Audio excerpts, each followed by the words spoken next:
Hi guys, welcome back to my channel. My name is Autumn and this is my little spot where I like to talk about everything haunted. I cover everything from haunted objects, haunted places, to cryptids, and everything in between. I'm even going to be touching on some UFO stuff. So this week we are doing something a little different. I figured I'd start in my own state, and that is New Jersey. So this week I am starting off with a cryptid, and it is the New Jersey Devil. A little bit about cryptids. They are... So most cryptids are found in places that are extremely hard to explore.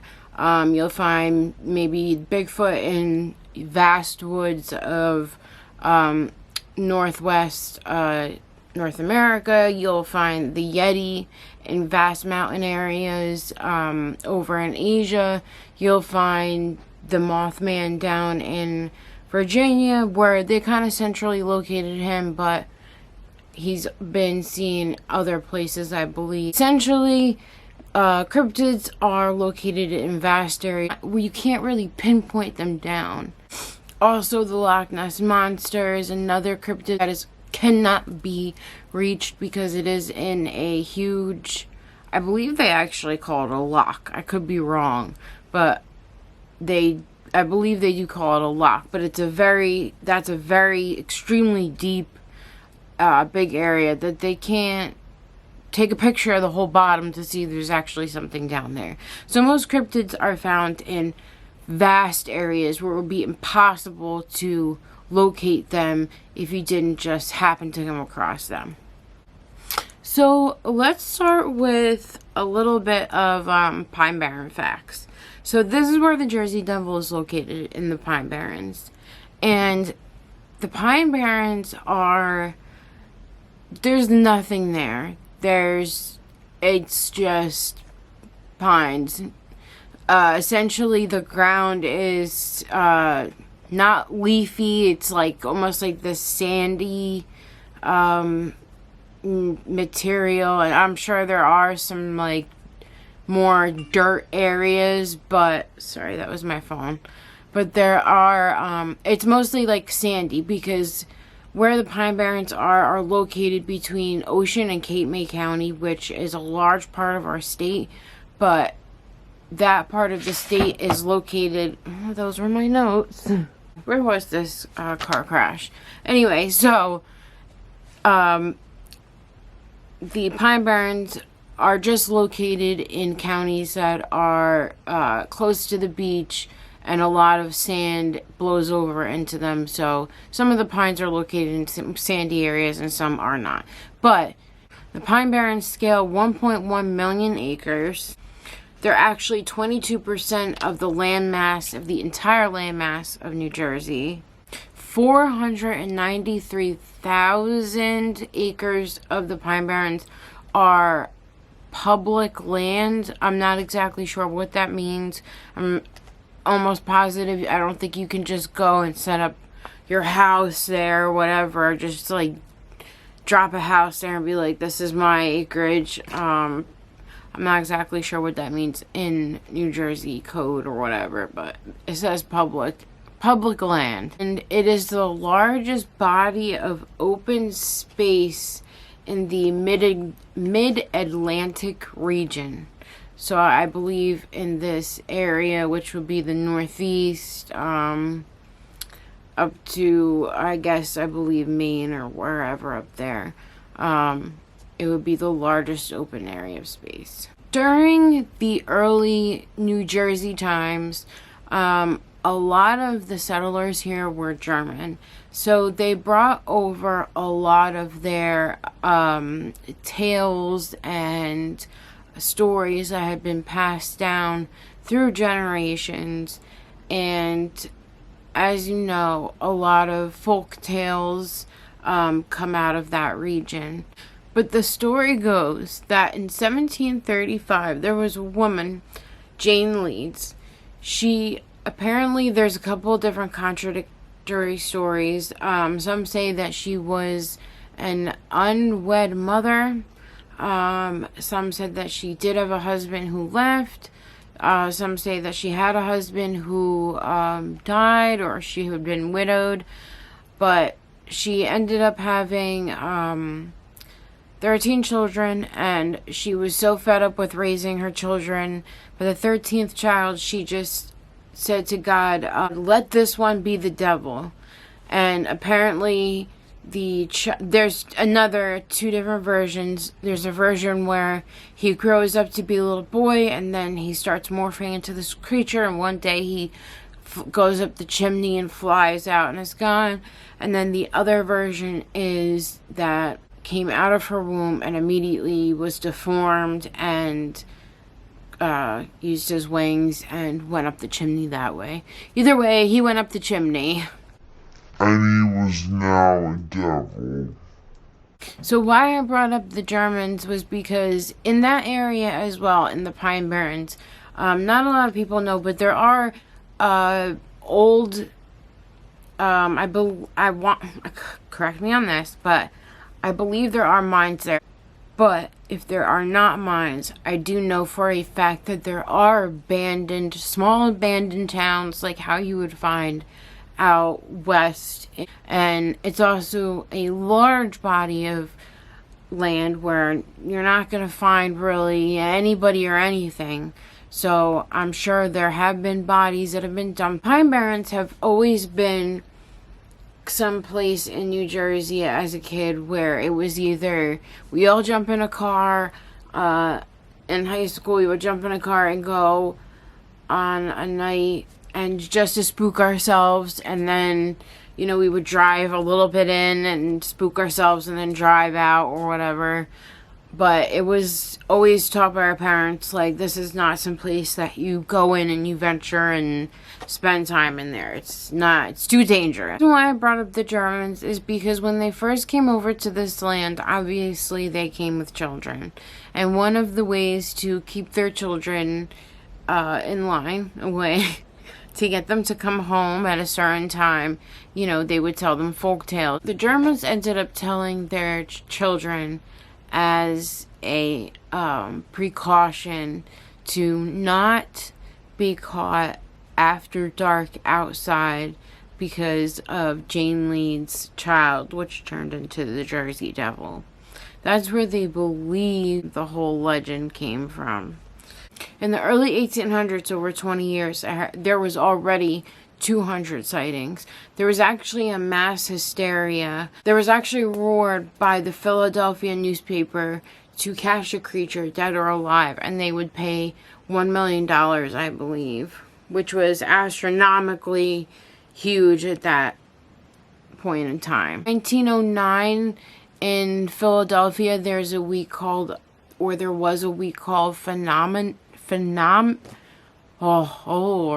a phenomenal week, where there was 8 days of just mass hysteria where people were riding around with their guns looking for this creature that they couldn't find. Some of the facts of where they think this legend came from. They think that it could have been the Germans coming over and passed through downtime, telling fables to their children, and now it's known as the Jersey Devil. In 1846, slavery was actually still legal in New Jersey. So at that time, we were getting, obviously, shipments of slaves and goods from Africa, places like that. And there were these very large, they are not indigenous to this area, and we don't have bats this size, but it's called a hammerhead bat. It's humongous. It's huge, and it almost, the way that the Jersey Devil is described is it has a horse head, hooves, bat wings, scaly skin, and I believe it has talons and and wings. But the thing is hideous. So because they describe the Jersey Devil as having a face like a horse, That's where scholars now believe that this could have been the hammerhead bat, because it had the face of a horse, which is what the hammerhead bat, I guess, supposedly had. I don't see how that could be misconstrued as some kind of huge creature, and the people and some of the sightings that I read were just astronomically crazy. And something interesting online that I had found that I wanted to read was from the Enquirer, and this is what it says. It says, okay, so initially the creature had many different names. It went under the Wazelbug and the Jabberwock, but the Jersey Devil was the one that stuck. That handle came in large part from a former Philadelphia newspaperman turned vaudeville publicist named Norman Jeffries, the prime suspect in a case of fake news that went viral long before the internet existed and social media became a favorite tool of hoaxers. It seemingly started on January 16th, 1909, with reports of strange hoofprints in the snow, and it was claimed on rooftops in South Jersey. Soon, newspapers were reporting pets and chickens being killed and sightings of a strange creature. So-called witnesses provided varied descriptions. It had 4 legs and could walk on 2. It was winged and had the body of a kangaroo or a large possum. Its head was like that of a horse or a collie. Its eyes blazed. It breathed fire. Oh, okay, here. The Philadelphia Zoo reportedly offered a $10,000 reward. Somewhere it said $1 million. I was like, I think that would have been a little too much for the early 1800s. That just seems like it's exaggerating just a little bit. And it also says here that newspapers would seek to match stories and rival publications at any cost, even at the cost of the truth. To sell a newspaper back then, there wasn't really like a upheld standard of like your news back then. So it's very, it gets like wishy-washy. I mean, do I believe in the Jersey Devil? Personally, to this day, people have seen things out there that is unexplainable. I'm not saying that there aren't weird creatures. There are birth defects in any organism on the planet, essentially. So, you know, is there something out there that people could have seen? Absolutely. I'm not here to judge anybody or say that anybody didn't see anything, because I've seen things that I cannot explain. So, as far as people's testimonies, yes, as you know, as long as they're being truthful, I do believe them.